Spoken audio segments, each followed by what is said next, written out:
नमस्कार दोस्तों, ये वीडियो दो तरह के लोगों के लिए बहुत इम्पोर्टेंट होने वाला है। पहला उन लोगों के लिए जो कुंडली देखना सीखना चाहते हैं। कुंडली देखने के लिए आपको सबसे पहले कुंडली देखने के बेसिक नियमों को जानने की जरूरत होती है। अगर आप इसे किताबों के माध्यम से सीखने जाएंगे तो ये प्रक्रिया बहुत लंबी है, इसमें आपको कई महीने भी लग सकते हैं। लेकिन यदि आप इस वीडियो को पूरा देखेंगे तो आज जरूर जान जाएंगे कि महीनों का काम घंटों में कैसे होता है। दूसरा, ये वीडियो उन लोगों के लिए इम्पोर्टेंट है जो एस्ट्रोलॉजी में यकीन तो रखते हैं और समस्या आने पर या भविष्य की योजनाओं में गाइडेंस के लिए टाइम टू टाइम एस्ट्रोलॉजर के पास जाते भी रहते हैं। लेकिन उन लोगों की भी और एस्ट्रोलॉजी की भी सबसे बड़ी समस्या ये है कि कुछ लोगों को छोड़कर ज्यादातर लोगों को इसके बेसिक नियमों की भी जानकारी नहीं होती। इसी कारण उनके मन में एक अविश्वास सा बना रहता है। देखिए, एस्ट्रोलॉजी सिर्फ संभावनाओं पर आधारित होता है। एक क्वालिफाइड और एक्सपर्ट एस्ट्रोलॉजर भी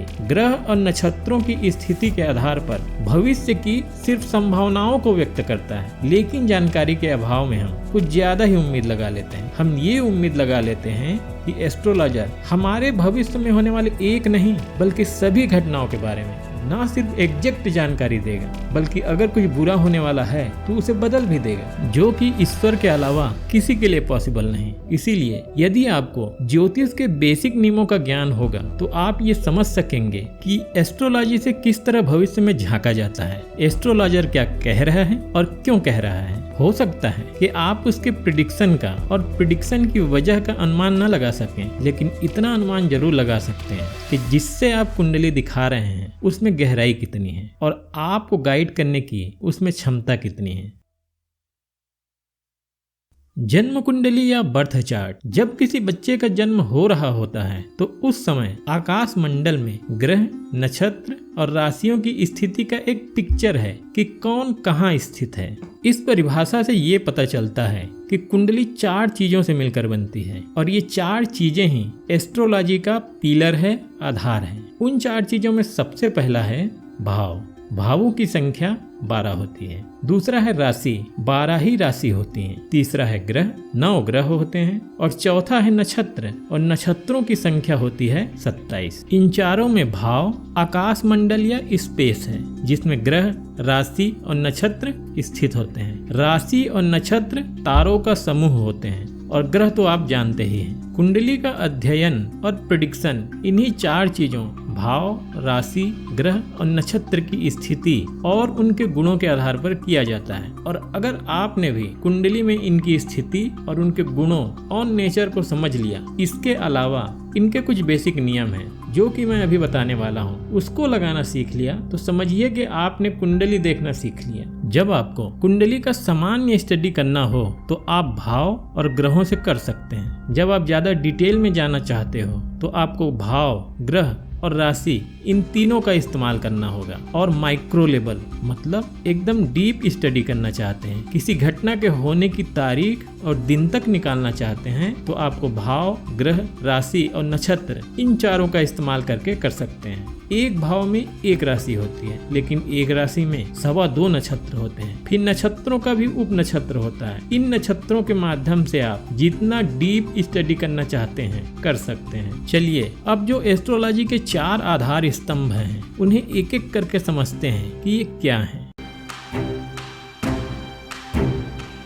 भाव एस्ट्रोलॉजी का सबसे इम्पोर्टेंट पार्ट है, क्योंकि आप जीवन में जो भी जानना चाहते हो, जैसे कि विवाह के बारे में, शिक्षा के बारे में, अपने कैरियर और हेल्थ के बारे में या फिर अपने इनकम और प्रॉपर्टी के बारे में, सब कुछ इन भावों से ही देखा जाता है। प्रत्येक क्षेत्र के लिए अलग अलग भाव निर्धारित हैं। उदाहरण के लिए विवाह से संबंधित चीजों के लिए 7वां भाव, प्रॉपर्टी के लिए 2रा भाव, शिक्षा के लिए 5वां भाव और इनकम के लिए 11वां भाव। कुंडली में यह जो चौकोर बॉक्स दिखाई देते हैं उसे ही भाव या हाउस कहा जाता है। और जैसे कि मैंने पहले बताया और आप यहाँ देख भी रहे हैं कि इनकी संख्या 12 होती है। इसमें जो यहाँ सबसे ऊपर वाला भाव है या घड़ी में जिस जगह 12 लिखा रहता है उसे प्रथम भाव या फर्स्ट हाउस कहते हैं। प्रथम भाव से घड़ी जिस दिशा में चलती है उससे ठीक उल्टी दिशा में चलते जाएंगे तो क्रमशः 2रा भाव, 3रा भाव, 4था भाव, 5वां भाव, फिर 6ठा भाव, 7वां भाव, फिर 8वां भाव,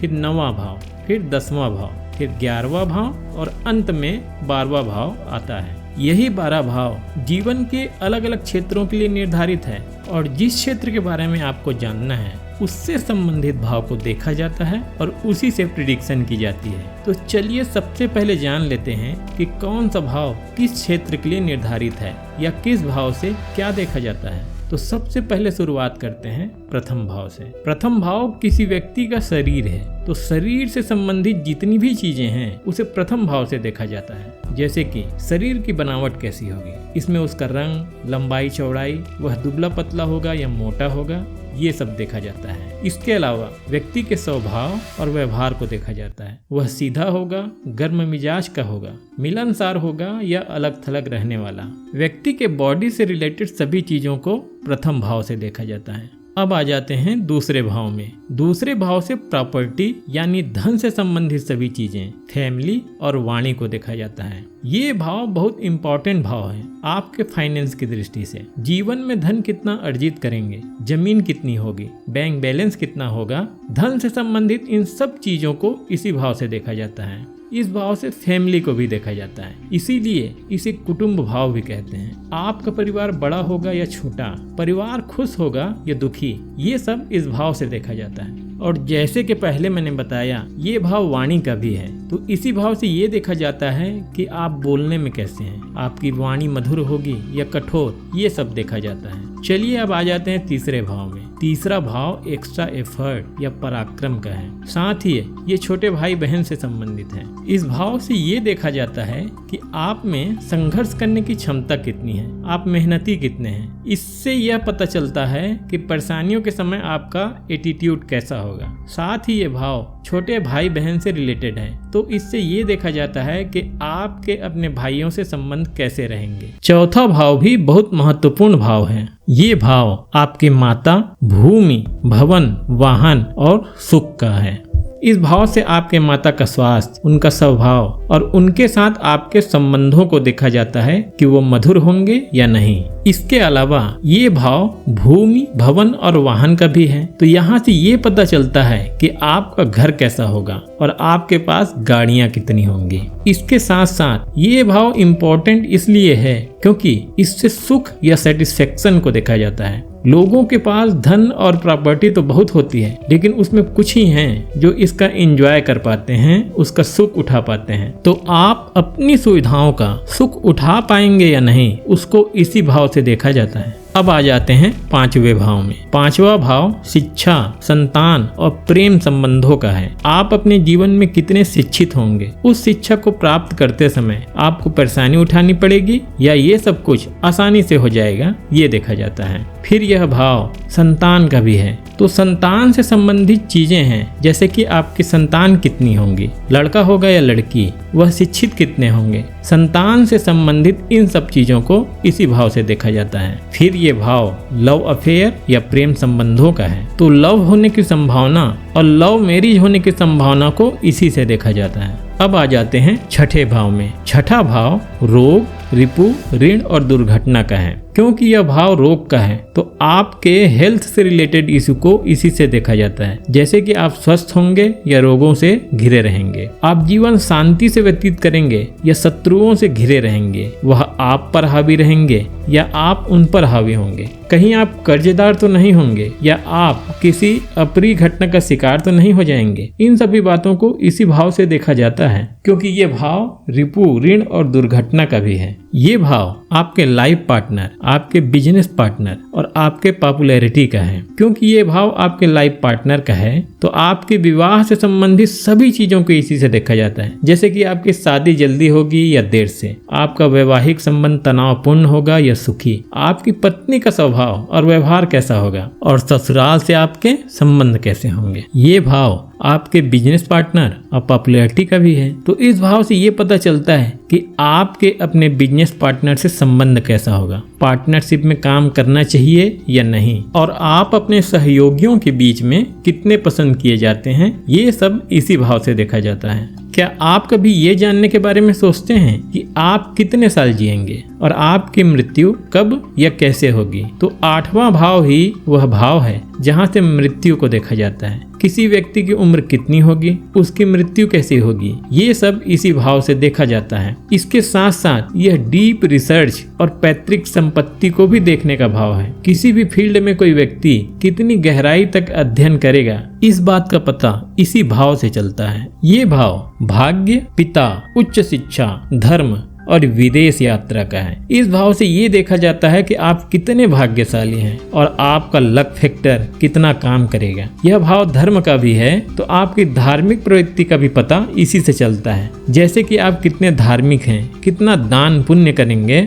और धर्म से रिलेटेड चीजों में आपका झुकाव कितना होगा। जैसे चौथा भाव माता का है, वैसे ही नवम भाव पिता का है। तो पिता का स्वभाव, पिता से आपका संबंध और पिता से संबंधित सभी चीजों को इसी भाव से देखा जाता है। जो लोग फॉरेन सेटलमेंट और घूमने के शौकीन हैं, उनके लिए यह भाव बहुत इंपॉर्टेंट है, क्योंकि इस भाव से विदेश यात्रा को देखा जाता है। इस भाव से जॉब, कैरियर, बिजनेस, प्रतिष्ठा और मान सम्मान को देखा जाता है। व्यक्ति जीवन यापन के लिए काम क्या करेगा, वह सरकारी नौकरी करेगा या प्राइवेट जॉब, इसका पता इसी भाव से चलता है। यह भाव कैरियर की दृष्टि से और कैरियर में सफलता की दृष्टि से बहुत महत्वपूर्ण है, क्योंकि इस भाव से ये भी पता चलता है कि आप अपने सेक्टर में सफल कितने होंगे, आपको अपने कैरियर में, अपने बिजनेस में मान सम्मान कितना मिलेगा। अब आ जाते हैं 11वें भाव में। दुनिया के हर व्यक्ति को सबसे ज्यादा इंटरेस्ट इसी भाव में होता है, क्योंकि यह भाव इनकम का है, इसीलिए इसे लक्ष्मी स्थान भी कहा जाता है। आप गवर्नमेंट जॉब में हो या प्राइवेट सेक्टर में, आपकी इनकम कितनी होगी, इनकम स्टेबल होगा या उतार चढ़ाव भरा, इन सब बातों को इसी भाव से देखा जाता है। इसके साथ साथ यह भाव इसलिए भी बहुत इम्पोर्टेंट है क्योंकि यह इच्छा नहीं, इच्छा पूर्ति का भाव है। व्यक्ति के इच्छाओं का कोई अंत नहीं होता और उसे कई प्रकार की इच्छाएं होती हैं। इच्छाएं कैसी भी हो, इच्छाओं के पूरे होने की संभावना कितनी है, इस बात को इसी भाव से देखा जाता है। 12वां भाव, 12वें भाव से आपके खर्चे को देखा जाता है और यहाँ खर्चे का मतलब है फिजूल खर्ची से। इस भाव से कोर्ट कचहरी और मुकदमे को देखा जाता है। यह भाव एक्स्ट्रा मैरिटल अफेयर्स का भी है और इस भाव से फॉरेन में परमानेंट सेटल को भी देखा जाता है। जैसा कि आपने जाना कि 12 भाव होते हैं, इन 12 भावों में प्रथम भाव, पंचम भाव और नवम भाव यानी कि 1, 5 और 9 भाव यानी कि 1, 5 और 9वें भाव को कुंडली का त्रिकोण भाव कहते हैं और कुंडली का त्रिकोण भाव कुंडली का सबसे महत्वपूर्ण भाव होता है। इन तीनों भावों को सबसे शुभ भाव कहा जाता है। इन भावों का जो भी ग्रह स्वामी होता है या जो भी मालिक होता है वह हमेशा शुभ फल देते हैं। इन भावों के मालिक की दशा और अंतर्दशा को हमेशा अच्छा माना जाता है, इसीलिए इन भावों को सर्वाधिक शुभ माना जाता है और इन भावों के स्वामी ग्रह को कारक ग्रह माना जाता है। इसी प्रकार इन भावों में प्रथम भाव, चौथा भाव, 7वां भाव और 10वां भाव यानी कि 1, 4, 7 और 10वां भाव कुंडली का केंद्र भाव कहलाता है। यह केंद्र भाव भी कुंडली के बहुत अच्छे भाव में माने जाते हैं, लेकिन त्रिकोण भाव के बाद इन भावों के स्वामी भी हमेशा अच्छे फल देने की चेष्टा करते हैं, इसीलिए इन्हें भी शुभ भाव की कैटेगरी में रखा गया है। इसके बाद छठा भाव, अष्टम भाव और 12वां भाव यानी कि 6, 8 और 12वां भाव कुंडली का सबसे बुरा भाव माना जाता है। 6, 8, 12 भाव कुंडली का त्रिक भाव कहलाता है। त्रिक भाव के स्वामी ग्रह और त्रिक भाव में बैठा हुआ ग्रह अच्छा नहीं माना जाता है, इन्हें अशुभ भावों की कैटेगरी में रखा गया है। इसके अलावा जो पराक्रम भाव है यानी कि तीसरा भाव, क्योंकि एक्स्ट्रा एफर्ट का भाव है, मेहनत ज्यादा कराता है, चीजों को मिलने के लिए देरी कराता है, इसलिए इसे भी ज्यादा अच्छे भावों में नहीं गिना जाता। इन 12 भावों में 1, 5, 9 भाव या त्रिकोण भाव को शुभ भाव की कैटेगरी में पहले स्थान पर रखा गया है और 1, 4, 7 और 10वां भाव यानी कि केंद्र भाव को शुभ भाव के कैटेगरी में दूसरे नंबर पर रखा गया है और वहीं 6, 8, 12 भाव यानी कि त्रिक भाव को अशुभ भाव के कैटेगरी में रखा गया है।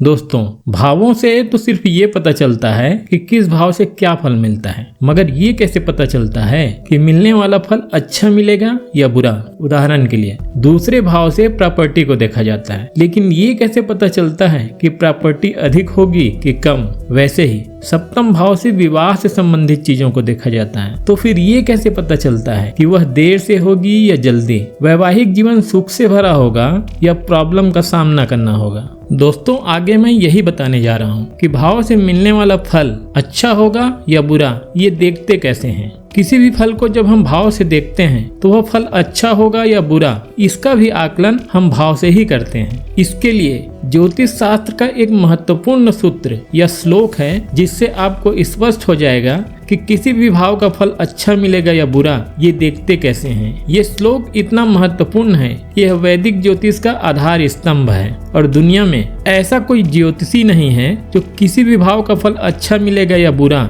उसका आकलन इस श्लोक से न करता हो। वह सूत्र है,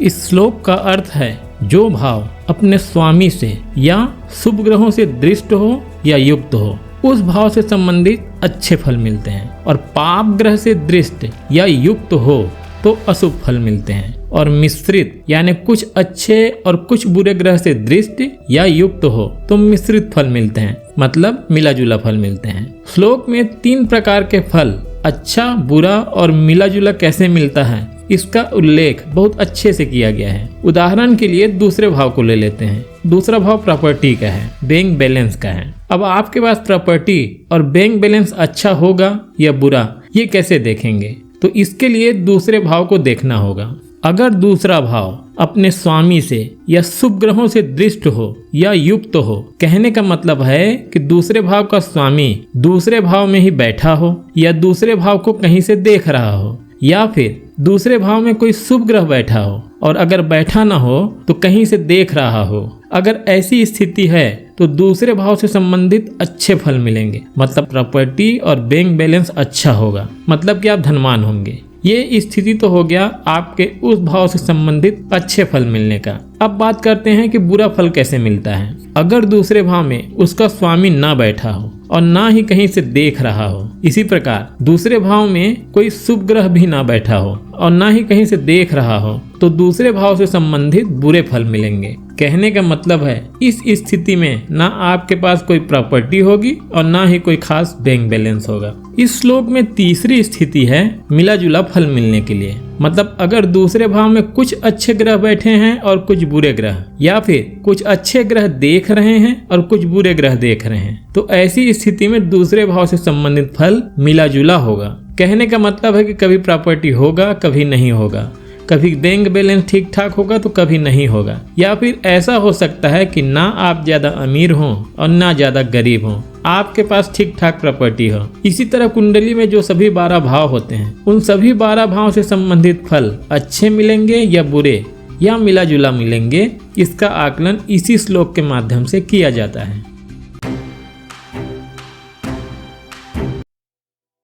दोस्तों, ये तो हो गया कि भाव का फल अच्छा मिलेगा, बुरा मिलेगा या मिला जुला मिलेगा, ये जानने का तरीका। लेकिन अच्छा फल भी तो कम अच्छा या बहुत अच्छा हो सकता है, और बुरा फल भी कम बुरा और बहुत ज्यादा बुरा हो सकता है। कहने का मतलब है कि बुराई और अच्छाई की इंटेंसिटी घट बढ़ सकती है। उदाहरण के लिए मान लीजिए प्रथम भाव या लग्न भाव में बुध ग्रह बैठे हैं, और ये भी मान लीजिए कि बुध ग्रह यहाँ शुभ ग्रह है। तो अगर बुध ग्रह शुभ होकर यहाँ बैठा है तो श्लोक के अनुसार बुध यहाँ अच्छा फल देगा। और बुध क्योंकि बुद्धि और दिमाग से संबंधित है और प्रथम भाव से व्यक्ति के शरीर और मानसिक स्थिति को देखा जाता है, तो ये कहा जा सकता है कि व्यक्ति बुद्धिमान होगा। लेकिन यहाँ सवाल ये उठता है कि आखिर कितना बुद्धिमान, बुद्धिमानी का स्तर क्या होगा? कहने का मतलब है कि वह बहुत ज्यादा बुद्धिमान होगा, सामान्य बुद्धिमान होगा या सामान्य से कम, इसका फैसला कैसे होगा? तो जवाब है इसका फैसला होता है ग्रहों के बल से। फल ज्यादा मिलेगा या कम,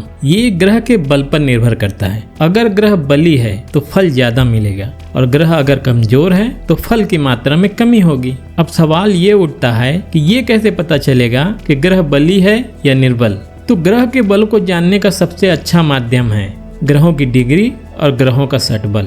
ग्रहों की डिग्री और ग्रहों के सटबल से ही ग्रहों के वास्तविक बल का आकलन किया जाता है। इन बलों के आधार पर ग्रह जितना बली होगा, मिलने वाला फल चाहे वह अच्छा हो या बुरा, उतना ही ज्यादा मात्रा में मिलेगा। अगर यह कमजोर है तो मिलने वाला फल चाहे वह अच्छा हो या बुरा वह कम मात्रा में मिलेगा। ग्रहों की डिग्री और ग्रहों का सडबल निकालते या देखते कैसे हैं, ये सभी चीजें ग्रहों से संबंधित है, इसीलिए इसे मैंने ग्रहों के सेक्शन में रखा है। आगे वीडियो में जब हम ग्रहों के बारे में बात करेंगे तब आपको स्पष्ट हो जाएगा कि इनको देखते कैसे हैं। अब फिर से चलते हैं उस श्लोक में, उससे कुछ चीजें और भी स्पष्ट होती हैं कि आपको किसी भी भाव का फल अच्छा मिलेगा या बुरा, ये जानने के लिए कुछ चीजें और जानने की आवश्यकता होगी। जैसे कि शुभ ग्रह क्या होते हैं, पाप ग्रह क्या होते हैं, ग्रहों की दृष्टि क्या होती है और भावों के स्वामी कौन होते हैं। क्योंकि ये सभी चीजें भी ग्रहों से ही संबंधित है, तो ये भी आपको ग्रह के सेक्शन में मिलेगा। अब अभी हम बात करते हैं दूसरे पिलर राशियों के बारे में।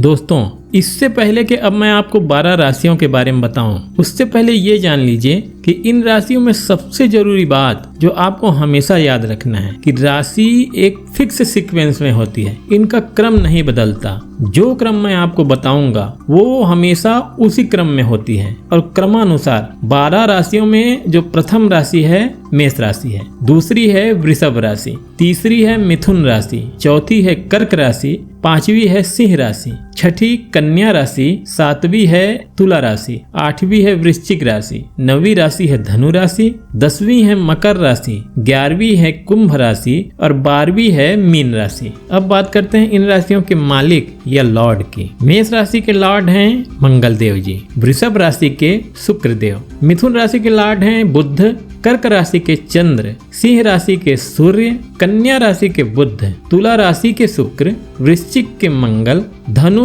गुरु, मकर और कुंभ के मालिक हैं शनिदेव और मीन के गुरुदेव। देखिए टोटल 9 ग्रह होते हैं। इसमें राहु और केतु को छाया ग्रह कहा जाता है, इसीलिए इन्हें किसी भी राशि की लॉर्डशिप नहीं दी गई है। सूर्य को सिंह राशि और चंद्र को कर्क राशि, इन दोनों को एक एक राशि का मालिक बनाया गया है। बाकी बचे 5 ग्रहों को 2-2 राशियों का मालिक बनाया गया है। मंगल को मेष और वृश्चिक का, बुध को मिथुन और कन्या का, शुक्र को वृषभ और तुला का, गुरु को धनु और मीन का और शनि को मकर और कुंभ का। इन राशियों में एक और बहुत जरूरी चीज है जो आपको हमेशा याद रखना है, वह है इन राशियों का क्रम नंबर। क्रम नंबर मतलब जैसे मेष राशि का क्रम नंबर है 1, मिथुन राशि का क्रम नंबर है 3, तुला राशि का 7 और मीन राशि का 12। इन राशियों का नंबर बहुत इंपॉर्टेंट है क्योंकि इन राशियों को कुंडली अध्ययन में नाम से नहीं बल्कि इन नंबरों से ही जाना जाता है। कुंडली के जो चार्ट होते हैं इसमें इन राशियों का नाम नहीं बल्कि इनका नंबर ही लिखा जाता है। जब आप कुंडली देखते हो या मेन चार्ट देखते हो तो उसमें जो नंबर लिखा रहता है 4, 7, 2 या 1 जो भी है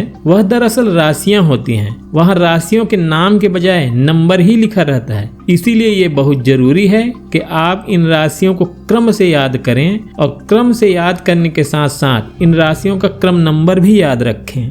इन राशियों को इनकी नेचर के आधार पर 3 कैटेगरी में बांटा गया है। पहला चर राशि या मूवेबल साइन, दूसरा स्थिर राशि या इमूवेबल साइन और तीसरा द्विस्वभाव राशि या डुअल साइन। इन राशियों में पहला, चौथा, 7वां और 10वां राशि यानी कि मेष राशि, कर्क राशि, तुला राशि और मकर राशि, ये 4 राशि चर राशि हैं। इन राशियों का कैरेक्टर परिवर्तनशील होता है यानी कि ये राशि बदलाव के लिए जाना जाता है और स्थिरता की कमी होती है। उदाहरण के लिए अगर यह राशि आपके कुंडली में धन भाव में आ जाए यानी दूसरे भाव में आ जाए तो धन में उतार चढ़ाव माना जाता है और यह यदि 11वें भाव में हो तो इनकम में उतार चढ़ाव को दिखाता है यानी कि कभी आय ज्यादा होगी और कभी कम। और यदि यही राशि आपके लग्न में आ जाए तो आपका मन कभी एक जगह टिकता नहीं। आप नए विचारों को पसंद करने वाले और बदलाव को पसंद करने वाले होते हैं। इन 12 राशियों में जो दूसरी,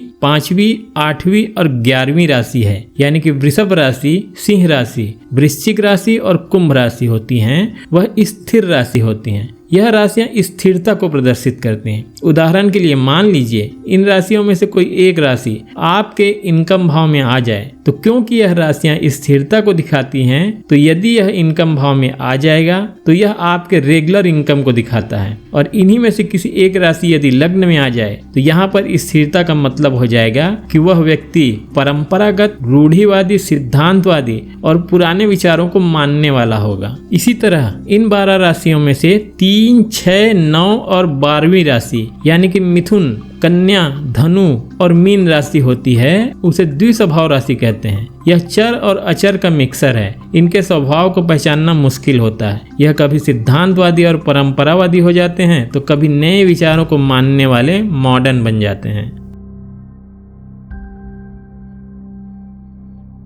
एस्ट्रोलॉजी में 12 भाव होते हैं और 12 ही राशि होती है। मेष से लेकर मीन तक ये 12 राशियां अलग अलग तरीके से इन 12 भावों में बैठकर अलग अलग लग्न की कुंडली का निर्माण करते हैं। जैसे कि मेष लग्न की कुंडली, वृषभ लग्न की कुंडली, मिथुन लग्न की कुंडली।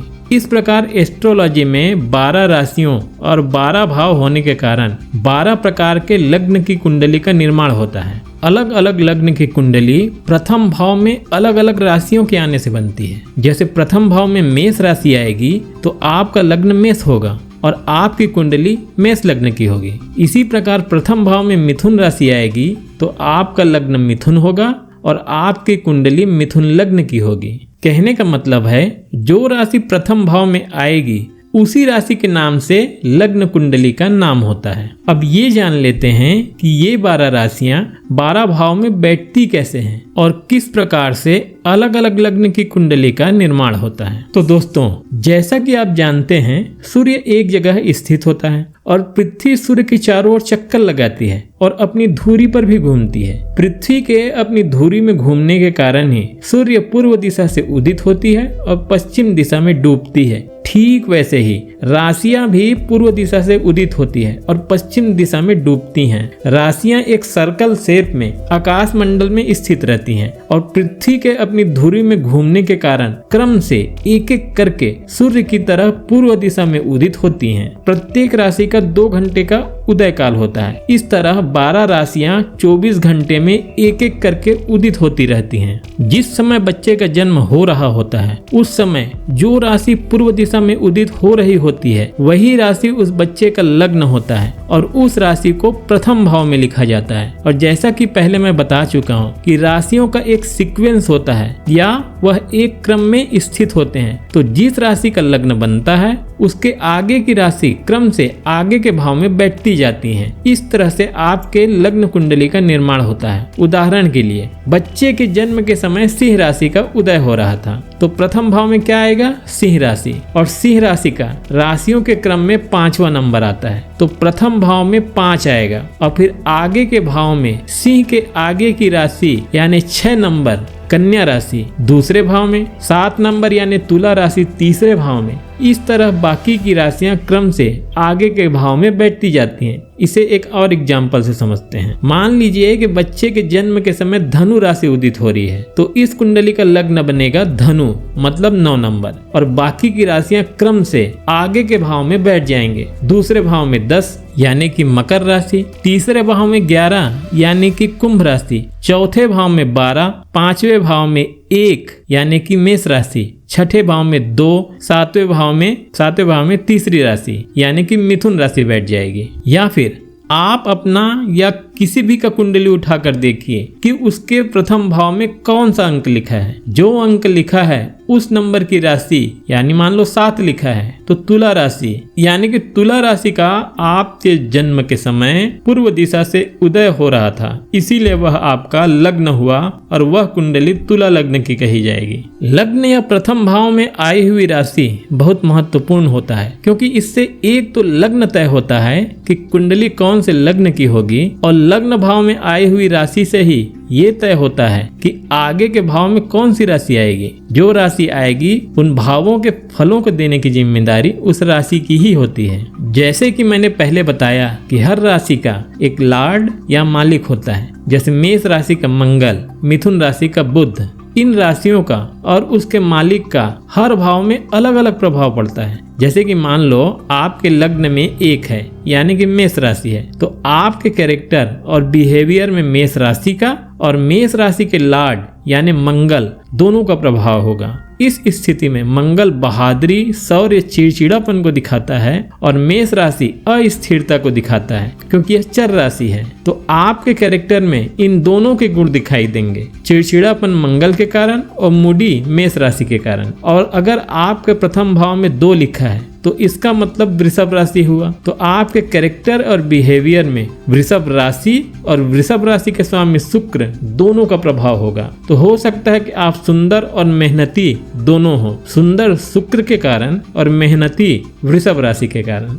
जिस तरह ग्रहों के अपने गुण होते हैं, जैसे बुध का वाक्पटुता और इंटेलिजेंस, मंगल का शौर्य और बहादुरी, ठीक वैसे ही राशियों और नक्षत्रों का भी अपना गुण और कैरेक्टर होता है जिसका प्रभाव व्यक्ति पर पड़ता है। ज्यादातर लोग जो ग्रह जिस राशि का लॉर्ड या मालिक है उन दोनों का गुण एक ही होता है ऐसा समझ लेते हैं। जैसे मेष राशि और मंगल ग्रह को एक ही तरह के गुणों से युक्त समझते हैं, जबकि बिल्कुल भी ऐसा नहीं है। राशियों का अपना एक अलग इम्पैक्ट होता है क्योंकि राशि और नक्षत्र भी तारों के समूह से बना है, इसीलिए इनसे प्राप्त होने वाली ऊर्जा भी व्यक्ति के कैरेक्टर के निर्माण में अहम रोल निभाता है। आइए अब जानते हैं कि इन राशियों का क्या क्या गुण होता है और इनके गुणों से हमारे में किस किस तरह के बिहेवियर का निर्माण होता है। मेष राशि के लोग बहुत साहसी होते हैं और एक्शन में यकीन करते हैं। जो भी आइडिया उनके दिमाग में आता है उसके बारे में ज्यादा सोचते नहीं, उसको करने में लग जाते हैं। इसीलिए इन्हें ट्रेंड सेटर कहा जाता है। नई चीजों को दुनिया में लाने का श्रेय मेष राशि के लोगों को ही दिया जाता है। यह किसी भी प्रतिस्पर्धा से नहीं डरते, बल्कि मुकाबला करके जीतने की बहुत जबरदस्त क्षमता होती है। इसी अग्रेसिव अप्रोच के कारण अपने आगे किसी को टिकने नहीं देते। ये अपना अपमान सहन नहीं करते। मेष राशि वाले को कुछ चाहिए तो वह है रेस्पेक्ट। दोस्त हो, पड़ोसी हो या रिश्तेदार, नौकरी कर रहे हो या बिजनेस, तब तक जुड़े रहते हैं जब तक उनको रेस्पेक्ट मिल रहा है। अपने फायदे के लिए अपने सम्मान से समझौता नहीं करते। मेष राशि के लोग अपने मन का काम करते हैं और अपने काम में किसी का हस्तक्षेप बर्दाश्त नहीं करते। उनका लाइफ पार्टनर हो या बिजनेस पार्टनर, उनके ऊपर पूरा कंट्रोल चाहते हैं। मेष राशि के लोग अपने आप को सुपीरियर समझते हैं। अपने कॉन्फिडेंस के चलते वे अपने आप को श्रेष्ठ समझते हैं, लेकिन किसी का बुरा भी नहीं चाहते। जो भी बात है सामने वाले को बुरा लगे या भला, स्पष्ट रूप से कह देते हैं, जिससे कुछ बात है वो सामने वाले को बुरी भी लग जाती है। अपने इसी नेचर की वजह से वे अपने गुप्त शत्रुओं को तैयार करते रहते हैं, जो सिर्फ मौके के इंतजार में रहते हैं आपका अहित करने के लिए। एक चीज जो वृषभ राशि में सबसे अलग होती है वह है इनका डिटर्मिनेशन या दृढ़ संकल्प। एक बार जब किसी चीज को ठान लेते हैं तो उन्हें उनके रास्ते से हटाना लगभग नामुमकिन है। इन्हें किसी भी तरह से कम आंकना बहुत बड़ी भूल होती है, क्योंकि ये अपने जीवन में बहुत बड़े बदलाव करने के योग्य होते हैं। जहां उनका संकल्प उन्हें अपने लक्ष्य से भटकने नहीं देता, वहीं उनका दूसरा हथियार है हार्ड वर्क। आप किसी ऐसे व्यक्ति से मिले हैं जो अपने लक्ष्य के अलावा किसी चीज की बात नहीं करते, तो निश्चित ही वह वृषभ राशि का होगा। और यही वो गुण है जो उनको सबसे अलग करता है। ये कभी थोड़े से संतुष्ट नहीं होते, या तो पूरा या बिल्कुल नहीं। इस मामले में ये बिल्कुल क्लियर होते हैं। एक बार ठान लिया तो इफ एंड बट नहीं करते, लेकिन मेष राशि की तरह उतावले नहीं हो जाते। इनमें धैर्य भी बहुत होता है। ये इस बात को मानते हैं कि इंसान में धैर्य नहीं तो कुछ भी नहीं। इसीलिए जब एक बार कमिट कर लेते हैं तो धैर्य के साथ तब तक लगे रहते हैं जब तक उसे पा न लें। शुक्र से प्रभावित राशि होने के कारण ये कला के क्षेत्र में ऐसे रुचि लेते हैं जैसे इनका जन्म इसी के लिए हुआ है। मिथुन राशि के लोग बहुत अच्छे वक्ता और मैनिपुलेटर होते हैं। आप 10,000 लोगों के बीच भाषण दे रहे हो या 1-to-1 डिस्कशन कर रहे हो, दोनों ही स्थिति में आप बेस्ट हो। मिट्टी को सोना बताकर बेच देने की कला मिथुन राशि में होती है। इनमें इमेजिनेशन पावर बहुत गजब की होती है। कोई नई चीज लॉन्च करनी है या पुरानी चीजों में बदलाव करनी है तो इनसे अच्छा कोई नहीं कर सकता। ये उस स्तर तक सोच सकते हैं जिसकी कोई उम्मीद नहीं कर सकता। इनमें फ्लेक्सिबिलिटी भी बहुत अच्छी होती है। ये किसी भी चीज पर जिद पर अड़े नहीं रहते। स्थिति के अनुसार अगर कंप्रोमाइज भी करना पड़े और इससे समस्या सुलझ रही है तो पीछे नहीं रहते। मिथुन राशि के लोग किसी भी चीज को उत्सुकता से जितनी जल्दी शुरू करते हैं उतनी ही जल्दी ठंडे भी पड़ जाते हैं और अपने लक्ष्य से भटक जाते हैं। इनको कुछ दिनों में कोई दूसरा काम ज्यादा अच्छा और बेहतर लगने लगता है। और ये सिर्फ काम के साथ नहीं होता बल्कि रिश्तों और फ्रेंड्स के साथ भी होता है। इसीलिए ये जल्दी लोगों का भरोसा खो देते हैं, क्योंकि डुअल साइन होने की वजह से इनका मन और दिमाग ज्यादा दिनों तक एक जगह नहीं टिकता। मिस्टीरियस और रिजर्व रहने वाले कर्क राशि के लोगों को पहली नजर में जान पाना बहुत मुश्किल होता है। शुरुआत में इन्हें खुलने में असुविधा होती है और कुछ मुलाकात के बाद ही ये सहज हो पाते हैं। असुरक्षा की दीवार गिरने के बाद इनका केयरिंग और इमोशनल रूप नजर आता है। ये दबाव पर काम नहीं करते और ये अपनी शर्तों पर ही आगे बढ़ते हैं। सही एनवायरनमेंट मिलने पर यह अपना फ्रेंड सर्कल बनाते हैं और उस फ्रेंड सर्कल से बाहर नहीं जाना चाहते। उनका बस चले तो सारी जिंदगी उस फ्रेंड सर्कल में ही गुजार दें। पहले पहले इनका शर्मिला स्वभाव सामने आता है, पर ऐसा होता नहीं है। एक्चुअली ये वेल बिहेव्ड होते हैं, इसलिए इनका बोलने का तरीका संयमित और नियंत्रित होता है और इनके मिलने के तरीके में मुस्कुराना और अभिवादन करना जरूर शामिल होता है। इनको मूड स्विंग का जबरदस्त प्रॉब्लम होता है। इनका स्वभाव अनप्रिडिक्टेबल होता है। दिन के बदलते ही इनका स्वभाव बदला हुआ मिलता है। ये बहुत ज्यादा केयरिंग और कभी कभी ओवर प्रोटेक्टिव हो जाते हैं कि आपके सभी एक्टिविटी पर नजर रखते हैं और उसे क्रॉस चेक भी करते हैं। सेटिस्फाई न होने पर इनका अलग रूप देखने को मिलता है जो इनके पास नहीं। उनको पाने के लिए यह गुप्त समझौते तक जा सकते हैं। यह इनका डार्क और रहस्य से भरा पहलू है। ये कुछ पाने के लिए कुछ भी करने से नहीं चूकते। और जहाँ तक लाइफ पार्टनर की बात है तो कर्क राशि वालों में भावनाओं का जाल होता है जो दिन भर एक के बाद एक निकलता रहता है। कर्क राशि के लव परम रहस्य है। उसे पाने के लिए ये हमेशा कोशिश करते रहते हैं, लेकिन इनके शर्मीले स्वभाव और इनके मूडी नेचर के कारण लोगों पर इनका कम विश्वास किसी के प्यार में इन्हें पड़ने नहीं देता। जैसे सूर्य देव सभी ग्रहों के सेंटर में होते हैं, सभी ग्रह इन्हीं से बंधे होते हैं और इन्हीं का चक्कर लगाते रहते हैं। ठीक उसी तरह सूर्य से रूल्ड सिंह राशि वाले होते हैं। आपने ऐसे बहुत से लोगों को देखा होगा जो सबका केंद्र होते हैं। वो व्यक्ति भी सबकी नजरों में रहना चाहता है और चाहता है कि सब उसको स्टार की तरह ट्रीट करें। सिंह राशि वाले वही होते हैं जो ये चाहते हैं कि सबका ध्यान सिर्फ उन पर हो। इसके लिए वो सब कुछ करते हैं जो इसके लिए जरूरी है। अटेंशन तो वैसे सभी चाहते हैं, लेकिन सिंह राशि इसमें सबसे आगे है। ये सबकी जुबान में रहना चाहते हैं और सबसे बड़ी बात ये ऐसे होते भी हैं। इनका काम कुछ ऐसा होता है कि जहाँ भी पहुँचते हैं उनके होने का एहसास अपने आप लोगों को होने लगता है। इनका अंदाज ही कुछ ऐसा होता है कि लोगों का ध्यान अपने आप उनके ऊपर चला जाता है और वे खींचे चले आते हैं। सिंह राशि में नेतृत्व क्षमता बहुत जबरदस्त होती है, क्योंकि लोग इनका बात सुनते हैं तो नेतृत्व करना और लोगों के बीच मध्यस्थता करना आसान भी हो जाता है। इनमें एक और बड़ी क्वालिटी होती है फोकस करने की। ये जब कोई गोल बनाते हैं तो इनकी नज़र हमेशा गोल पर ही होती है, जो कि न सिर्फ लक्ष्य को प्राप्त करने के लिए बल्कि नेतृत्व प्रदान करने के लिए भी बहुत जरूरी है। सिंह राशि वाले राजा के समान होते हैं जो अपने रिश्तेदारों, मित्रों और जानने वालों के भलाई के बारे में सोचते रहते हैं। इन लोगों को एक करके रखते हैं, सबको साथ लेकर चलते हैं और मुसीबत आने पर इनको प्रोटेक्ट भी करते हैं।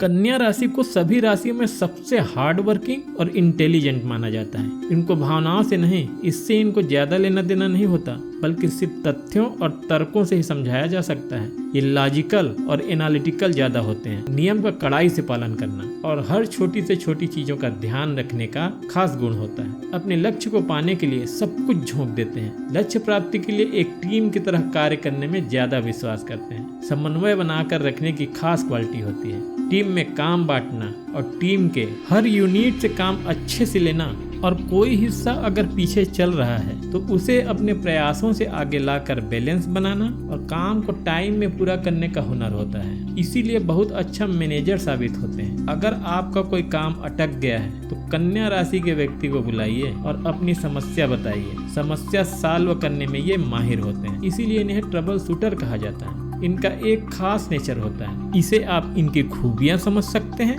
या कमजोरी। ये एक टाइम में एक ही काम को करने में यकीन रखते हैं। मिथुन राशि वालों की तरह मल्टीटास्किंग या अपना ध्यान बहुत सारी चीजों में लगाकर डाइवर्ट नहीं होना चाहते। इन्हें हारना पसंद नहीं, इसीलिए एक टाइम में एक काम लेकर उस पर अपना सब कुछ झोंक देते हैं। ये आपसे प्यार करें या नफरत, काम में अपना 100% देते हैं। जब आप तुला राशि के बारे में जानना चाहते हो तो आप एक ऐसे व्यक्ति के बारे में कल्पना करो जो तर्क संगत है और किसी भी तनावपूर्ण स्थिति में शांत रहना जानता है। तुला राशि विपरीत से विपरीत परिस्थितियों में भी अपनी मान्यताओं पर टिके रहते हैं और शांत रहते हैं। ये शांति के पर्याय होते हैं। इन्हें इनके मान्यताओं से हिलाना बहुत मुश्किल होता है। ये निष्पक्ष और आदर्शवादी होते हैं। सभी चाहते हैं कि ये उनके पक्ष से बात करें, लेकिन तुला राशि वाले उदारवादी होते हैं और किसी का पक्ष नहीं लेते। इससे इनके बहुत सारे मित्र नाराज भी हो जाते हैं। शुक्र की एक राशि वृषभ में जहाँ सुंदरता होता है, वहीं इस राशि के लोगों में आकर्षण होता है। इनके आकर्षण से हर कोई अट्रैक्ट हुए बिना नहीं रह सकता। ये समाज के आदर्शों और मूल्यों को मानते हैं और पारिवारिक जिम्मेदारियों को भी बहुत अच्छे से निभाते हैं। इसीलिए ये बहुत अच्छे सलाहकार भी होते हैं। तुला राशि बहुत भरोसेमंद राशि है। हर व्यक्ति के जीवन में कभी न कभी ऐसा समय आता है कि उसे एक रिलायबल व्यक्ति की जरूरत होती है। ऐसे समय में तुला राशि खरी उतरती है। इनका बेस्ट तभी सामने आता है जब इन पर भरोसा किया जाता है। क्रिटिकल सिचुएशन में अंत तक साथ निभाने, साथ खड़ा होने की बात हो तो यही रिलायबल होते हैं।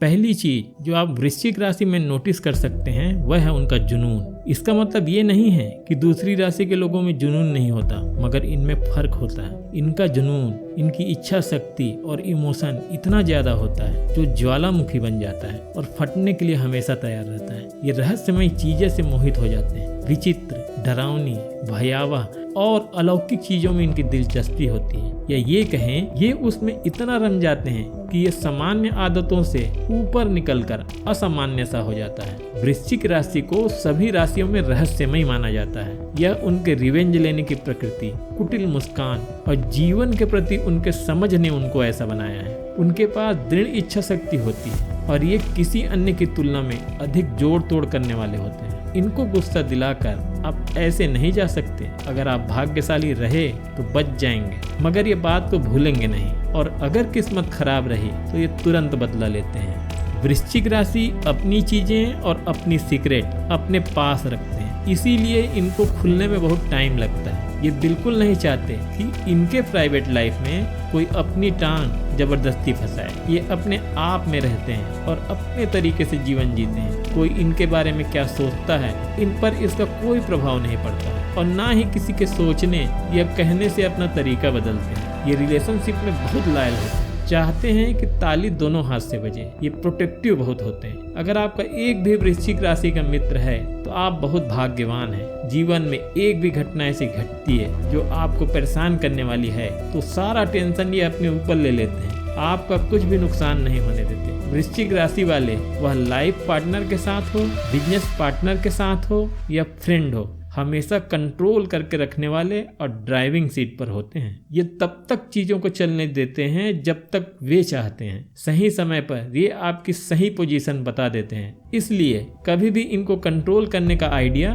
बेकार है। धनु राशि की पहचान है उच्च शिक्षा और उच्च ज्ञान। धनु राशि का ज्ञान वह ज्ञान है जो अनुभव से आता है। कुछ भी करने से पहले और कुछ भी जवाब देने से पहले पूरी जानकारी इकट्ठा करते हैं, फिर अपना पक्ष रखते हैं। इनका दिमाग बहुत तेज होता है। ये जो भी चीज मानते हैं या जो विचार रखते हैं उसके पीछे पर्याप्त कारण होते हैं। ये जब किसी से मिलते हैं तो उनके स्वभाव और उनके विचारों को मिनटों में समझ जाते हैं और बड़ी सहजता से उन चीजों को भी समझ जाते हैं जो अन्य लोग चूक जाते हैं। इनकी आंखों में धूल झोंकना असंभव है। यह हमेशा 10 कदम आगे की सोचते हैं, चाहे दिन हो या रात। जब इनकी मदद आप चाहेंगे तो हमेशा पाएंगे। यह अपने चाहने वालों और करीबियों के प्रति वफादार होते हैं और उनकी मदद के लिए हर संभव चीज करने के लिए तैयार रहते हैं। धनु राशि को एक ही चीज बार बार करने में कोई इंटरेस्ट नहीं होता। ये अगर कोई चीज पसंद करते हैं तो वह है सभी बंधनों से मुक्त रहना। इन्हें नई जगह घूमना और नई नई चीजें सीखना बहुत पसंद आता है। यह उन लोगों से दूर भागते हैं जो हर काम के लिए नियम बनाकर रखते हैं। धनु राशि वाले सच्चाई मुंह पर कहते हैं, चाहे भले वह कड़वी हो। इसीलिए कुछ लोग ब्लंट समझते हैं, मगर जो लोग इनको जानते हैं वो ये जानते हैं ये जो कुछ कहते हैं बिल्कुल सही कहते हैं, भलाई के लिए कहते हैं, भले ही इनका तरीका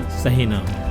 पद, प्रतिष्ठा और पहचान, ये 3 मकर राशि के लिए प्रेरक हैं। इनकी प्रकृति प्रतिस्पर्धी होना स्वाभाविक है, क्योंकि जीवन में बेस्ट चाहते हैं। मकर राशि का सिंबल जो अपना मनपसंद चारा पाने के लिए ऐसी जगह पहुंच जाते हैं जहां पहुंच पाना असंभव होता है, ठीक उसी तरह मकर राशि के लोग अपने लक्ष्य को किसी भी तरह अचीव कर लेते हैं। मकर राशि को दृढ़ संकल्प शक्ति उपहार में मिला है, जो उन्हें किसी अन्य से बहुत आगे रखता है। मकर राशि वालों के लिए कर्म ही पूजा है। अगर ये काम नहीं करते तो बहुत चिड़चिड़े हो जाते हैं। यह जब किसी समस्या चिंता में घिर जाते हैं, अपने आप को काम में व्यस्त कर लेते हैं और इतना व्यस्त कर लेते हैं कि सारा तकलीफ भूल जाते हैं। सारे टेंशन को दूर भगाने का इनका ये यूनिक मेथड होता है। ये बहुत मेहनती होते हैं और अपने मेहनत के दम पर सफलता के टॉप पर पहुंचते हैं। इनके अपने जीवन का लक्ष्य निर्धारित होता है और अपनी पूरी जिंदगी अपने लक्ष्य को प्राप्त करने में लगा देते हैं। जिनका अपने जीवन में लक्ष्य नहीं होता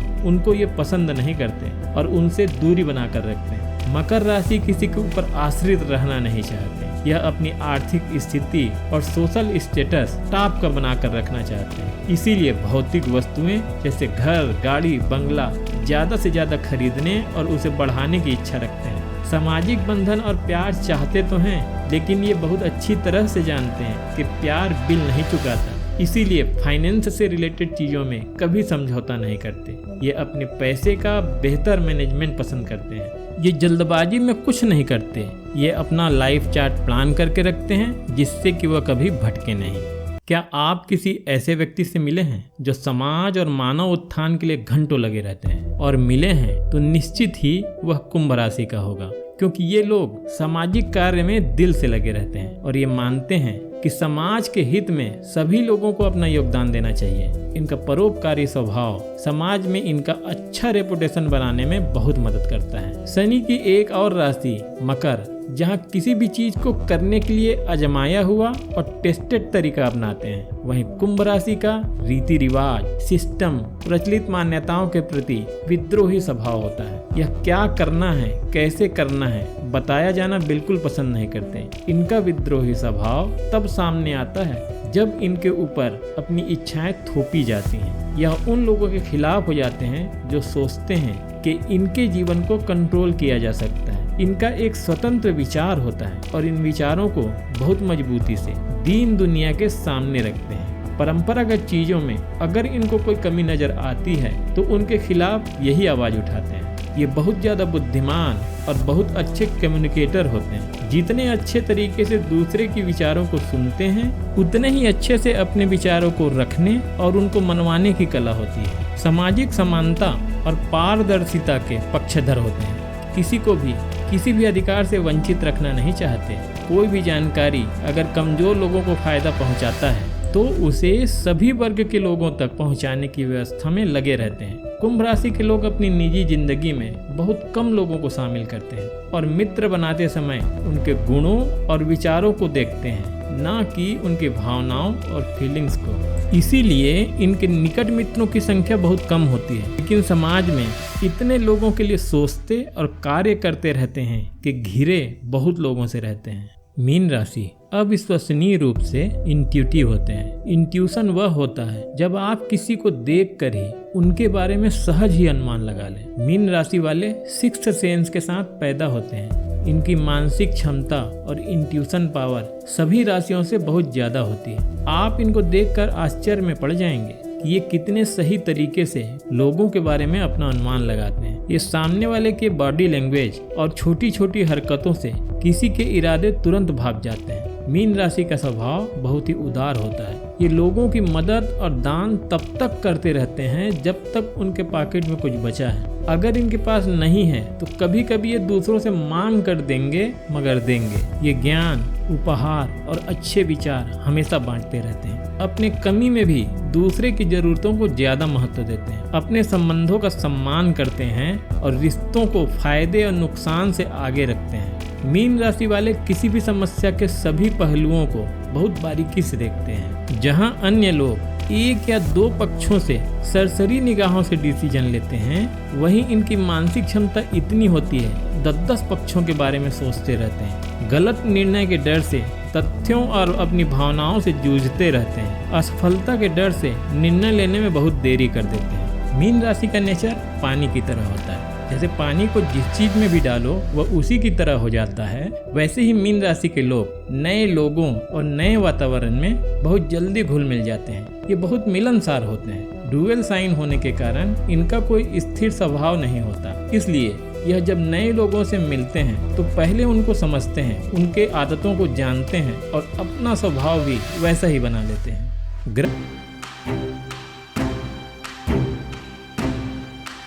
एस्ट्रोलॉजी का सबसे महत्वपूर्ण अंग है, क्योंकि ग्रह ही हमें रिजल्ट को देने वाले होते हैं। यह जिन भावों में बैठते हैं, जिन भावों को देखते हैं और जिन भावों के स्वामी होते हैं, उन सभी भावों को प्रभावित करते हैं। और जैसा कि आप सभी जानते हैं 9 ग्रह होते हैं। पहला सूर्य, दूसरा चंद्रमा, तीसरा मंगल, चौथा बुध, पांचवा गुरु, छठा शुक्र, सातवां शनि, आठवां राहु और 9वां है केतु। ग्रह वही फल देते हैं जो उनका गुण है, उनका कारकत्व है, जो उनकी विशेषता है। जैसे मान लीजिए बुध ग्रह प्रथम भाव में बैठा है और प्रथम भाव लग्न का है। प्रथम भाव से आपके शरीर और आपके कैरेक्टर को देखा जाता है। बुध यहाँ बैठेंगे तो क्या देंगे? वह वही देंगे जो उनका गुण है, उनका कारकत्व है। और बुध ग्रह किस चीज के लिए जाने जाते हैं? बुध देव दिमाग, बुद्धि और इंटेलिजेंस के लिए जाने जाते हैं। तो हम यह कह सकते हैं कि जिस व्यक्ति की कुंडली में बुध लग्न में बैठा है तो वह व्यक्ति बुद्धिमान होगा। इसी तरह चंद्रमा मन का कारक होता है। तो चलिए अब जान लेते हैं कि इन 9 ग्रहों का कारकत्व क्या है और किसी भाव में इन ग्रहों के होने का और किसी भाव को इन ग्रहों के द्वारा देखने का क्या मतलब होता है। सूर्य देव से हम व्यक्ति के सम्मान को देखते हैं, उसके ख्याति को देखते हैं। सूर्य देव आपकी आत्मा है, आपका तेज है। सूर्य से आपके पिताजी को देखते हैं। सूर्य आपकी अथॉरिटी, आपका अधिकार है। सूर्य किसी चीज में आपके पकड़ को दिखाता है। सूर्य से लीडरशिप क्षमता देखते हैं। सूर्य सरकारी नौकरी और सरकारी विभाग को दिखाता है। नौकरी मिलेगी या नहीं यह देखने के लिए सूर्य की स्थिति को ही देखा जाता है। सूर्य कुंडली में कमजोर है तो ये आपके पिता के खराब स्वास्थ्य, सम्मान में कमी और आपके कमजोर नेतृत्व क्षमता को प्रदर्शित करता है। अब बात करते हैं दूसरे ग्रह चंद्रमा की। चंद्रमा से मन को देखते हैं। आपका मन काम में नहीं लगता, गुस्सा बहुत ज्यादा आता है, बार बार काम बदलते हैं। ये कमजोर चंद्रमा की निशानी है। जैसे सूर्य आत्मा के कारक होते हैं, वैसे ही चंद्रमा आपके मन के कारक होते हैं। चंद्रमा से माता को देखते हैं, माता का स्वास्थ्य और आपके माता से संबंध को भी चंद्रमा से देखते हैं। चंद्रमा से सुख, मानसिक संतुष्टि को देखते हैं। गाड़ी, बंगला, प्रॉफिट आदि होना आपके अमीर होने को दिखाता है, जिसे शुक्र से देखते हैं। लेकिन उसके होने का आप सुख उठा पा रहे हैं कि नहीं, इसको हम चंद्रमा से देखते हैं। और जितनी भी धन संपत्ति है उससे संतुष्टि है कि नहीं, उसको भी चंद्रमा से ही देखते हैं। चंद्रमा से चिंता, डिप्रेशन और आपके नर्वसनेस को देखते हैं। चंद्रमा से लिक्विड संबंधित जॉब और व्यवसाय को भी देखा जाता है। जैसे दूध, डेयरी का बिजनेस, ऑयल और पानी से संबंधित व्यवसाय को चंद्रमा से देखते हैं। अब बात करते हैं मंगल की। मंगल बहुत ही पावरफुल ग्रह है और इससे पावर को ही देखते हैं। जब इसको पॉजिटिव वे में देखते हैं तो ये व्यक्ति के शौर्य, बहादुरी, उत्साह और उमंग को दिखाता है। और जब इसे निगेटिव वे में देखते हैं या मंगल कमजोर है या गलत जगह में बैठा है तो ये गुस्सा और चिड़चिड़ेपन को दिखाता है, संयम में कमी को दिखाता है। मंगल रिश्ते में तनाव और अलगाव को दिखाता है। ये पुलिस विभाग, सेना, डॉक्टर, एथलीट और स्पोर्ट्स पर्सन को रिप्रेजेंट करता है। आपके पास कितनी जमीन जायदाद और प्रॉपर्टी होगी ये भी मंगल से ही देखा जाता है। अब बात करते हैं बुध देव की। बुध देव का सीधा सीधा संबंध है आपके दिमाग, आपकी बुद्धि और आपके इंटेलिजेंस से। जिसका बुध बहुत स्ट्रांग है उसका इंटेलिजेंट होना तय है। बुध देव से बोलने की कला, जिसे वाक्पटुता कहते हैं, उसको देखते हैं। बुध व्यापार को रिप्रेजेंट करता है, नपुंसकता को भी दिखाता है। बुध आपके मैनिपुलेशन की क्षमता को दिखाता है। जिसका बुध स्ट्रांग होता है उसमें मैनिपुलेशन की क्षमता और लोगों को अपने बातों में राजी करने की विशेष क्षमता होती है। अब बात करते हैं गुरु की। ग्रहों में सबसे शुभ ग्रह और सौम्य ग्रह कोई है तो वह है गुरु। गुरु से ज्ञान को देखते हैं, गुरु से धन को देखते हैं। गुरु उच्च शिक्षा को दिखाता है। आपके लाइफ पार्टनर यानी कि विवाह से संबंधित लगभग सभी चीजों को गुरु से देखते हैं। गुरु से संतान को देखते हैं, गुरु से पति को देखते हैं, गुरु आपके अच्छे वैवाहिक संबंध को दिखाता है, गुरु से पुत्र को देखते हैं। आपकी कुंडली में सिर्फ एक ग्रह गुरु मजबूत है और अच्छी जगह में बैठा है तो आपके जीवन की सारी परेशानियां सिर्फ एक अकेला ग्रह गुरु ही ठीक कर सकता है। अब बात करते हैं शुक्र ग्रह की। गुरु के बाद दानव ग्रह होते हुए भी सर्वाधिक सौम्य ग्रह शुक्र है। शुक्र का सीधा सीधा संबंध खूबसूरती से है। शुक्र अगर बलि होकर लग्न में बैठा है तो व्यक्ति दिखने में आकर्षक होता है। शुक्र से अच्छा गाड़ी और घर देखते हैं। शुक्र ऐशो आराम की सारी चीजों को रिप्रेजेंट करता है, फर्नीचर, ज्वेलरी, अच्छे कपड़े। शुक्र पति पत्नी और प्रेमी प्रेमिका के बीच प्रेम को दिखाता है। जैसे गुरु से विवाह को देखते हैं वैसे शुक्र से लव अफेयर को और प्रेम को देखते हैं। शुक्र से आपके सेक्सुअल पावर और आपके अवैध संबंध दोनों को देखते हैं। आप जीवन में कितने स्टाइलिश रहेंगे, कितने लेविश लाइफ जिएंगे, यह सब शुक्र से ही देखते हैं। आपकी कुंडली में यदि शुक्र अच्छा है तो पैसे और प्यार की कमी जीवन में कभी नहीं होगी। शनि देव नवग्रह में सबसे स्लो प्लेनेट है। एक राशि में 2.5 वर्ष रहते हैं। जैसे इनका स्पीड है वैसे ही इनका नेचर है। किसी भी काम के स्पीड को बिल्कुल कम कर देते हैं। शनि जी विलंब कराते हैं। जहाँ बैठते हैं, जहाँ देखते हैं, उन भाव से संबंधित फलों को देने में कमी कर देते हैं और कभी कभी तो इतनी देरी करा देते हैं कि उन फलों के मिलने का कोई महत्व नहीं रह जाता। शनि बाधक हैं। शनि संतान होने में, विवाह होने में, नौकरी मिलने में बाधा पहुंचाते हैं। शनि सिर्फ अपने फलों को देने में विलंब नहीं करते बल्कि जिन ग्रहों को देखते हैं उनसे संबंधित फलों को भी मिलने में देरी करा देते हैं। राहु 9 ग्रहों में सबसे क्रूर और पापी है। राहु आपके दिमाग में भ्रम पैदा करता है। राहु गलतफहमी है। राहु जहाँ बैठता है, जिस ग्रह के साथ बैठता है, उस ग्रह के कारकत्व के बारे में आपके दिमाग में भ्रम पैदा करता है। जैसे बुध के साथ बैठेगा तो आपको लगेगा कि आप बहुत बुद्धिमान हैं, लेकिन ऐसा होता नहीं है। गुरु के साथ बैठेगा तो आपको लगेगा कि आप सब जानते हैं, लेकिन रियलिटी ये होता है कि आप कुछ नहीं जानते। अब बात करते हैं 9वें ग्रह केतु की। केतु मोक्ष दिलाता है। केतु भौतिक जगत की वस्तुओं में आपके इंटरेस्ट को खत्म करता है। केतु अलगाव है। केतु सेपरेशन है। केतु जहाँ बैठता है उस भाव से संबंधित फलों में आपके इंटरेस्ट को कम करता है। सप्तम भाव विवाह और मैरिड लाइफ का है तो केतु आपके वैवाहिक जीवन में और आपके लाइफ पार्टनर में आपके इंटरेस्ट को खत्म करता है।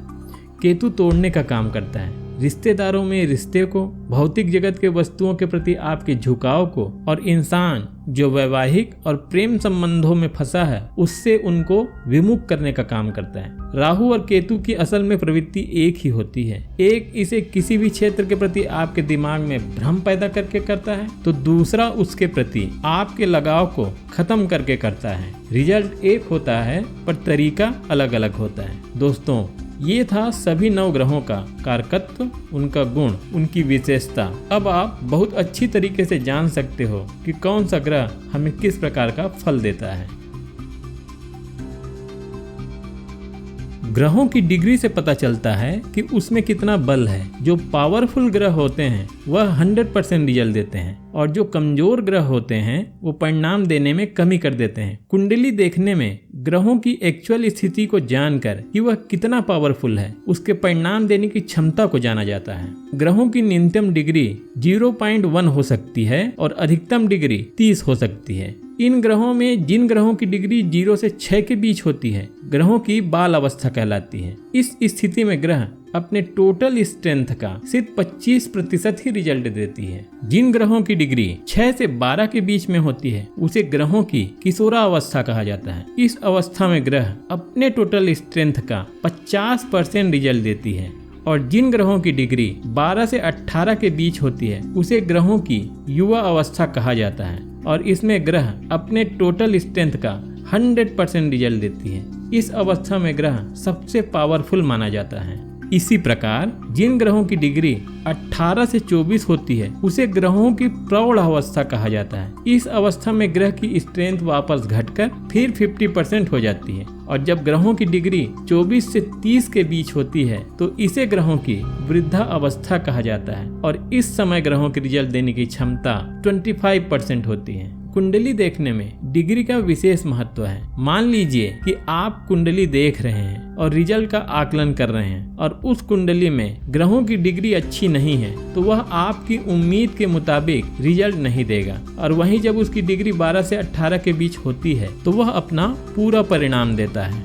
ग्रहों की दृष्टियों को जाने बिना कुंडली देखना लगभग असंभव है, क्योंकि ग्रह न सिर्फ उस भाव का फल देते हैं जहां बैठते हैं, बल्कि उस भाव को भी प्रभावित करते हैं जहां वो देखते हैं। 9 ग्रह होते हैं, इनमें उन सभी 9 ग्रहों की 7वीं दृष्टि तो होती ही है। मतलब सूर्य से लेकर केतु तक जहां बैठते हैं वहां से 7वें घर को तो देखते ही देखते हैं। और 7वां घर होता कौन सा है? तो जो ग्रह जहां बैठा है वहीं से गिनना शुरू करते हैं। मान लो ग्रह प्रथम भाव में बैठा है तो जहां बैठा है उसको 1 गिनते हैं, फिर उसका अगला भाव 2, उससे अगला भाव 3, गिनते गिनते 7वां भाव आएगा उसके जस्ट अपोजिट। यानी कि ग्रह जहां बैठता है उससे जस्ट अपोजिट जो कि 7वां भाव होता है, तो अपनी 7वीं दृष्टि से तो वह देखता ही देखता है। एक और एग्जाम्पल लेते हैं। मान लो शुक्र 4थे भाव में बैठा है तो शुक्र 4था भाव यानी कि यहाँ बैठा है, यहीं से गिनना शुरू करना है।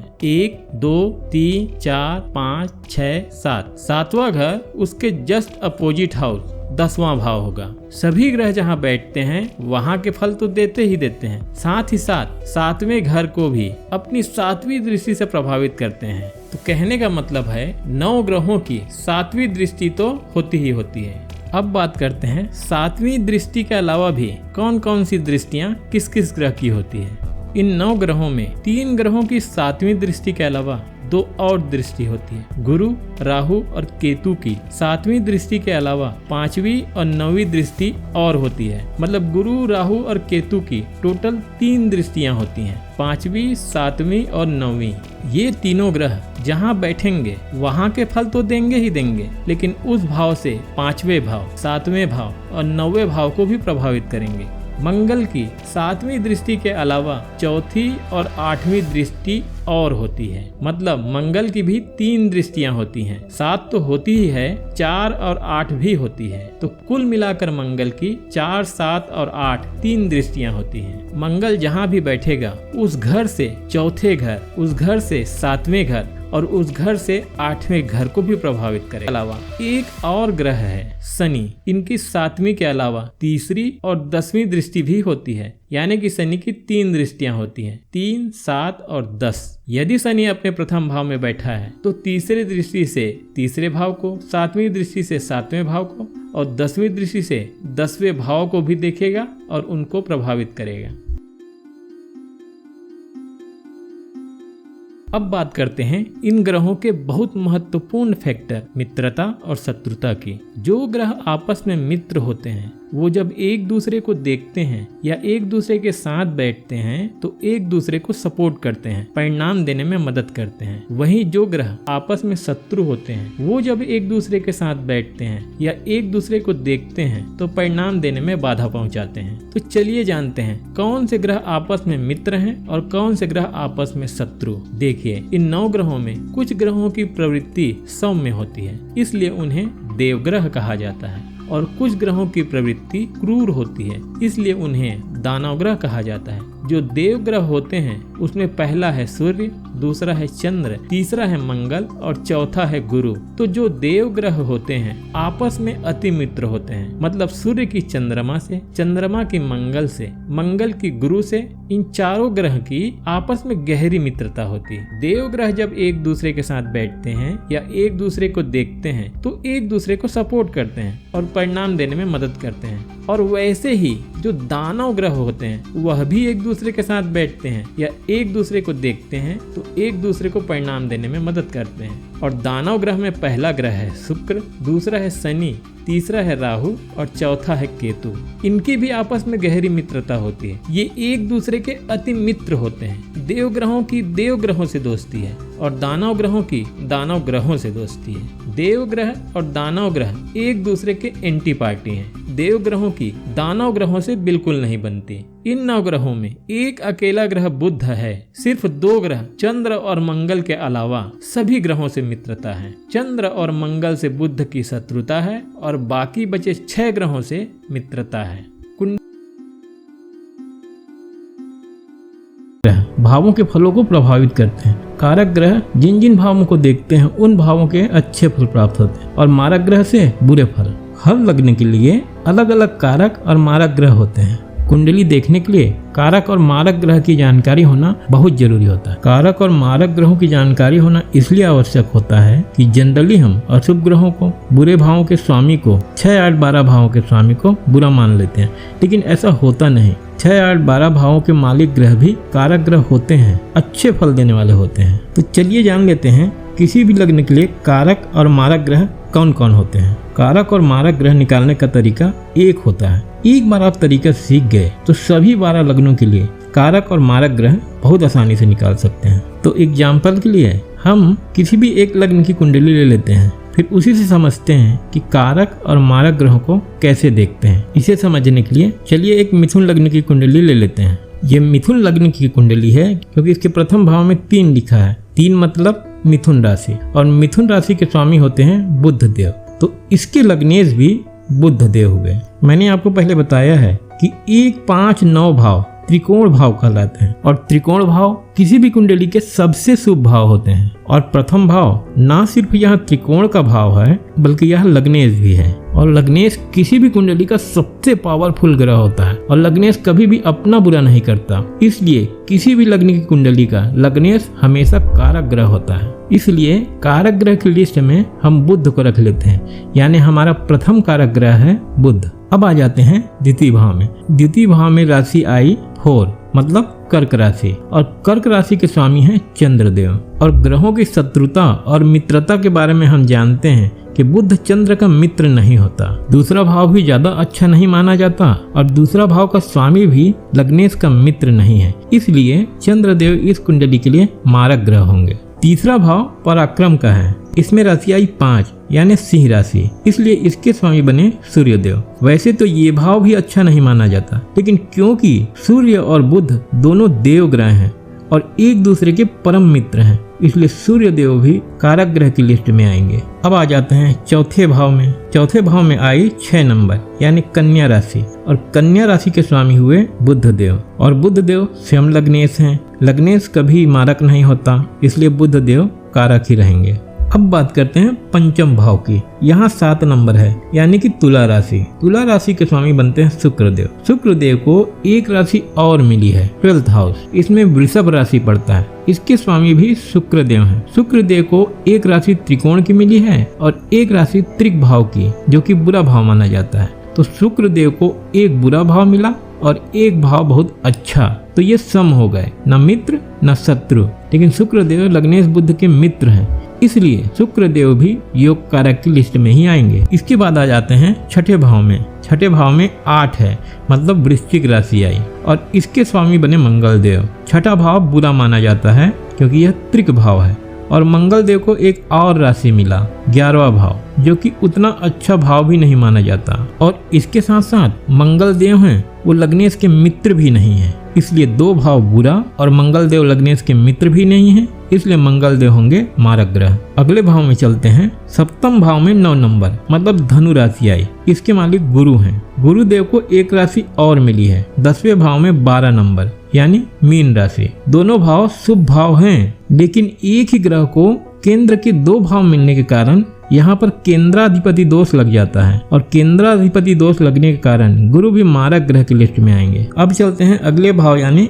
8वें भाव। यहाँ राशि आई 10 नंबर यानी मकर राशि। इसके स्वामी बने शनि देव। ये भाव बहुत बुरा भाव है क्योंकि ये त्रिक भाव है, लेकिन शनि देव को एक राशि और मिली है, वह है 9वां भाव, और यहाँ राशि आई 11 नंबर यानी कुंभ राशि। 9वां भाव त्रिकोण भाव है, जो कि सर्वाधिक शुभ भावों में एक है। शनि जी को एक भाव बहुत बुरा मिला और एक भाव बहुत अच्छा मिला, इसलिए ये सम हुए। लेकिन क्योंकि शनिदेव लग्नेश के बहुत अच्छे मित्र हैं, इसलिए शनिदेव इस कुंडली में कारक ग्रह होंगे। इस तरह मिथुन लग्न की कुंडली में बुध, सूर्य, शुक्र, शनि कारक ग्रह हुए, और मंगल, चंद्र और गुरु मारक ग्रह हुए। देखिए यहाँ पर कारक और मारक निकालने का सबसे बड़ा फायदा क्या होता है। गुरु सबसे शुभ ग्रह होते हुए भी मारक ग्रह है, और शनि ग्रह पाप ग्रह और अष्टम के स्वामी होने के बावजूद कारक है। किसी भी कुंडली का कारक और मारक ग्रह निकालने के बाद यह जानना जरूरी हो जाता है कि कारक ग्रह अपना शुभ फल देंगे कब, जिससे कि हम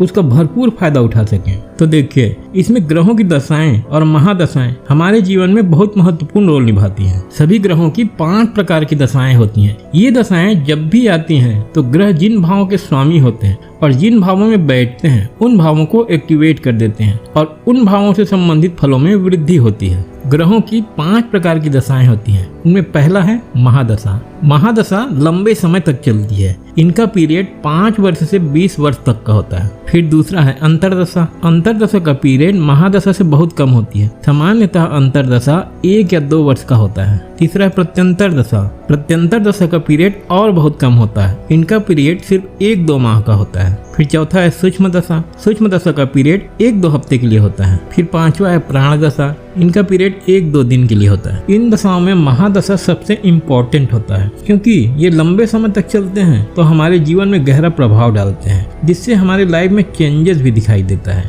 तो चलिए अब जान लेते हैं कि कौन से ग्रह की कितने समय की महादशा होती है। स्टार्ट करते हैं सूर्य से। सूर्य की 6 वर्ष के लिए, चंद्र 10 वर्ष, मंगल 7 वर्ष, बुध 17 वर्ष, गुरु 16 वर्ष, शुक्र 20 वर्ष, शनि 19 वर्ष, राहु 18 वर्ष और केतु की महादशा 7 वर्ष की होती है।